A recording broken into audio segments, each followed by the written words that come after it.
Before you trust them again, pay attention to what happens to your peace around them. Not every person who returns to your life is sent back by God.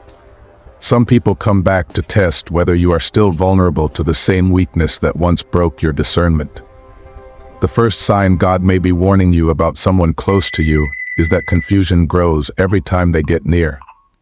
You were thinking clearly before they arrived, but once their voice enters the room, your judgment gets foggy, your emotions get stirred, and the clarity God gave you starts slipping. Heaven does not send confusion to guide you. The second sign is that their presence keeps reactivating the version of you God was trying to bury.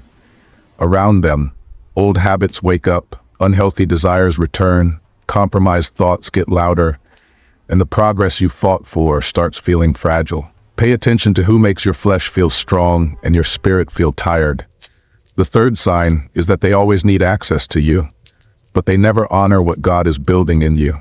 They want your time, your attention, your empathy, your loyalty, but they resist your boundaries, mock your discipline, or make you feel guilty for changing. That is not safe closeness. That is subtle warfare. Some people do not enter your life to celebrate your healing. They enter to see whether your doors are still unlocked. This is why discernment matters more than history. Just because someone once mattered does not mean they still belong. Just because you missed them does not mean God sent them.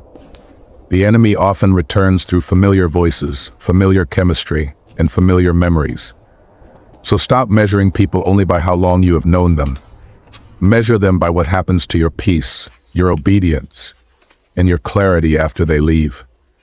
If confusion rises, old chains wake up, and your boundaries are constantly pressured, do not ignore that pattern.